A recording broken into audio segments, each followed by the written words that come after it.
പ്രിയപ്പെട്ടവരെ, നമസ്കാരം. ആഗസ്റ്റ് 15 ഇന്ത്യയുടെ സ്വാതന്ത്ര്യ ദിനമാണ്. ആ സ്വാതന്ത്ര്യ ദിനത്തിന്റെ മുന്നോടിയായിട്ട് ഓഗസ്റ്റ് 14 വിഭജന ഭീതിദിനമായി ആചരിക്കാൻ ചില നിർദ്ദേശങ്ങൾ ഇപ്പോൾ വന്നിട്ടുണ്ട്. ആ നിർദ്ദേശം കേരളം പതിവ് പോലെ തന്നെ ആ നിർദ്ദേശം അംഗീകരിക്കില്ലെന്നും അത് ആചരിക്കില്ലെന്നും ആ ദിനം ആചരിക്കില്ലെന്നും പ്രഖ്യാപിച്ചു കഴിഞ്ഞു. സർവകലാശാലകളിൽ ഈ വിഭജന ഭീതിദിനവുമായി ബന്ധപ്പെട്ട ചില പരിപാടികൾ കോളേജുകളിൽ നടത്തണം. സെമിനാറുകളും നാടകങ്ങളും അതുപോലെ മറ്റ് സംഗീത ശില്പങ്ങളോ ഏതും അങ്ങനെ ആവിഷ്കരിച്ച് നടപ്പിലാക്കണമെന്നാണ് ഇപ്പോൾ സർവകലാശാല നിർദ്ദേശം പോയിരിക്കുന്നത്. ആ നിർദ്ദേശത്തിനെതിരായിട്ടാണ് ഗവൺമെന്റ് ഉന്നത വിദ്യാഭ്യാസ വകുപ്പ് മന്ത്രി തന്നെ അതിനെതിരായിട്ട് രംഗത്ത് വരികയും ചെയ്തിട്ടുണ്ട്. UGC കഴിഞ്ഞ വർഷം ഈ ദിനം ഇങ്ങനെ വിഭജന ഭീതി ദിനം ആചരിക്കണമെന്ന സർക്കുലർ അല്ലെങ്കിൽ നിർദ്ദേശം നൽകി കഴിഞ്ഞു. ഇന്ത്യയിലെ എല്ലാ സർവകലാശാലകൾക്കും UGCയുടെ നിർദ്ദേശമുണ്ട്. അതിന്റെ ഭാഗമായിട്ടാണ് കേരള യൂണിവേഴ്സിറ്റി അല്ലെങ്കിൽ നമ്മുടെ കേരളത്തിലെ യൂണിവേഴ്സിറ്റികളിലും അങ്ങനെ ഈ വിഭജന ഭീതി ദിനം ആചരിക്കണമെന്ന നിർദ്ദേശം ചാൻസലർ കൂടിയായ ഗവർണർ നൽകിയത്. എന്നാൽ അതിൽ രാഷ്ട്രീയം കണ്ടുകൊണ്ടാണ് ഇപ്പോൾ അത് പാടില്ല എന്ന അഭിപ്രായങ്ങളും ഉയർന്നത്. എന്തായാലും ഇപ്പോൾ അതൊരു വലിയ വിവാദമായിരിക്കുകയാണ്. ഇതേക്കുറിച്ച് നമുക്ക് കൂടുതൽ അറിയേണ്ടതുണ്ട്, സംസാരിക്കേണ്ടതുണ്ട്. നിങ്ങൾ തുടരുക.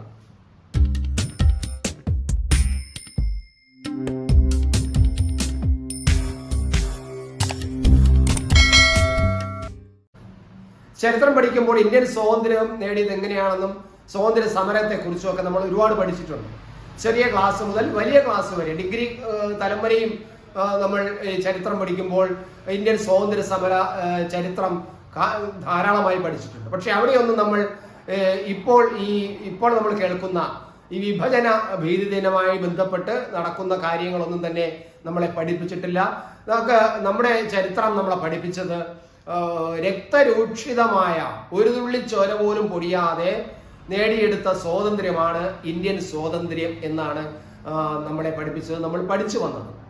പക്ഷെ പിന്നീടാണ് നമുക്ക് മനസ്സിലാവുന്നത്, കോളേജ് പഠനമെല്ലാം കഴിഞ്ഞ് പുറത്തു വന്ന് ചില പുസ്തകങ്ങളൊക്കെ വായിച്ചപ്പോൾ, ഫ്രീഡം അറ്റ് മിഡ്നൈറ്റ് പോലുള്ള ചില പുസ്തകങ്ങൾ ലാറി കോളിൻസിന്റെയും ഡൊമിനിക് ലാപ്പിയറും കൂടി എഴുതിയ ആ പുസ്തകം വായിച്ചപ്പോഴും പിന്നീട് പല വാർത്തകളും വിവരങ്ങളും ചില ആൾക്കാരുടെ അഭിപ്രായങ്ങളും ഒക്കെ കേട്ടപ്പോൾ പിന്നെ TV-യിൽ പല പ്രോഗ്രാംസ് പിന്നെ വരുന്നപ്പോഴാണ് ഇന്ത്യയുടെ വിഭജനം, അതിനു മുമ്പ് വിഭജനം നടത്തിയെന്നും വിഭജനത്തിന് മുമ്പ് ഒരു ചെറിയ കലാപം നടന്നു എന്നൊക്കെ നമ്മളെ പഠിപ്പിച്ചിട്ടുണ്ട്.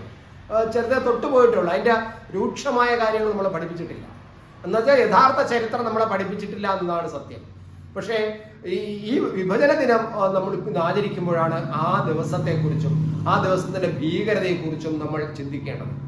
ലോകം കണ്ട കലാപങ്ങളിൽ, കൂട്ടക്കൊലപാതകങ്ങളിൽ പ്രധാനപ്പെട്ട ഒരു കലാപം, 10 കലാപങ്ങൾ എടുത്താൽ ലോകത്തിന്റെ പല കോണുകളിൽ നടന്ന വലിയ കലാപങ്ങൾ, കൂട്ടക്കൊലപാതകങ്ങൾ നടന്നത് എടുത്തു കഴിഞ്ഞാൽ 10-ൽ ഏറ്റവും പ്രധാനപ്പെട്ട സ്ഥാനം, ആദ്യത്തെ 4 5-ാമത്തെ സ്ഥാനം ഈ വിഭജനവുമായി ബന്ധപ്പെട്ട് ഇന്ത്യ സ്വാതന്ത്ര്യത്തിന് തൊട്ട് മുമ്പുള്ള വിഭജനവുമായി ബന്ധപ്പെട്ട് ഇന്ത്യയിൽ നടന്ന കൂട്ടക്കൊലയും കലാപവും വരും. അതാണ് വിഭജനമായിട്ട് ബന്ധപ്പെട്ട് നടന്നത്. 20 ലക്ഷത്തോളം പേരാണ് ഈ കൂട്ടക്കൊലയിൽ കൊല്ലപ്പെട്ടത്. ഇന്ത്യക്ക് സ്വാതന്ത്ര്യം കിട്ടുന്നതിന് തൊട്ട് മുമ്പ് 20 ലക്ഷം ഭാരതീയർ തങ്ങളുടെ ജീവൻ വെടിയേണ്ടി വന്നു എന്നാണ്. അത് ഇപ്പോൾ പാകിസ്ഥാനിരിക്കുന്ന പ്രദേശത്തുള്ളവരും ഇന്നിപ്പോൾ ഭാരതമായിട്ടിരിക്കുന്ന പ്രദേശമുണ്ട്. അന്ന് വിഭജനം നടന്നിട്ടില്ല. അപ്പൊ വിഭജനം നടക്കുന്നത് നമുക്ക് പാകിസ്ഥാൻ പ്രദേശവും ലാഹോർ പ്രദേശവും എല്ലാം ഭാരതത്തിന്റെ ഭാഗമാണ്. അങ്ങനെ നോക്കുമ്പോൾ 20 ലക്ഷം ഭാരതീയർ തങ്ങളുടെ വിലപ്പെട്ട, അത് പാവങ്ങളായ ജനങ്ങൾ, കർഷകരായ ജനങ്ങൾ, ഒരു നേരം മാത്രം ആഹാരം കഴിക്കാൻ പറ്റുന്നവരായ പാവങ്ങൾ, ഇവരാണ് ചോര ചിന്തി വീണത്. തീവണ്ടികളിൽ നിറയെ ശവങ്ങളായിരുന്നു എന്നാണ് പറയുന്നത്. തീവണ്ടി പാളങ്ങളും തീവണ്ടി പ്ലാറ്റ്ഫോമുകളും ചോര കൊണ്ട് നിറഞ്ഞിരുന്നു. പല പ്രദേശങ്ങളും ചോര തളം കെട്ടിക്കിടന്നു എന്നാണ് പറയുന്നത്. 2 കോടിയോളം ജനങ്ങൾ കുടിയേറുകയുണ്ടായി എന്നാണ് പറയുന്നത്. അപ്പൊ അങ്ങനെ വളരെ ക്രൂരമായ കൊലപാതകങ്ങളാണ് അവിടെ നടന്നത്. കണ്ണിൽ കാണുന്നവരെല്ലാം വെട്ടിക്കൊല്ലുന്ന അവസ്ഥയായിരുന്നു. അതിന്റെ രൂക്ഷത പറയുകയാണെങ്കിൽ ഇപ്പൊ സ്ഥിരം കലാപങ്ങളിൽ കാണുന്ന ഗർഭിണികളെ വയറ് കീറിയെടുക്കുക എന്നുള്ള സംവിധാനങ്ങളെല്ലാം ഒരുപക്ഷെ ആദ്യം കേട്ടു തുടങ്ങിയത് നമ്മുടെ ഇന്ത്യ വിഭജനവുമായി ബന്ധപ്പെട്ട് നടന്ന കലാപങ്ങളിലാണെന്നാണ് മനസ്സിലാക്കേണ്ടത്. അത്തരത്തിലുള്ള ക്രൂരതകൾ ധാരാളം നടന്നു. എന്തിന് പല പ്രദേശത്തും ഇപ്പോൾ പിന്നെ പാകിസ്ഥാന്റെ ഭാഗമായ പ്രദേശത്ത് അവിടെ നിന്നുള്ള ഹിന്ദുക്കൾ പലരും അവരുടെ സ്ത്രീകളെ, അവരുടെ മക്കളെയും, പെൺകുട്ടികളെയും, പെൺമക്കളെയും, ഭാര്യമാരെയും വെട്ടിക്കൊന്നിട്ട് അവർ ആത്മഹത്യ ചെയ്ത സംഭവങ്ങൾ പോലെ. കാരണം ഇവർ മാനഭംഗത്തിന് ഇരയാകുന്നു. ഇവരുടെ കണ്ണിൽ മുന്നിൽ വെച്ചിട്ടാണ് സ്വന്തം മക്കളെയും ഭാര്യമാരെയൊക്കെ ബലാത്സംഗം ചെയ്യുന്നത്, മാനഭംഗപ്പെടുത്തുന്നത്. അത് കണ്ടു നിൽക്കാൻ കഴിയാതെ വന്നപ്പോഴാണ് ഇവർ പലരും ഈ അത്തരം പിന്നെ സ്വന്തം പെൺമക്കളെ, കൊച്ചു കുഞ്ഞുങ്ങളെയും പെൺമക്കളെയൊക്കെ കൊന്നിട്ട് അവർ ആത്മഹത്യ ചെയ്ത സംഭവം ഉണ്ടായിട്ടുണ്ട്.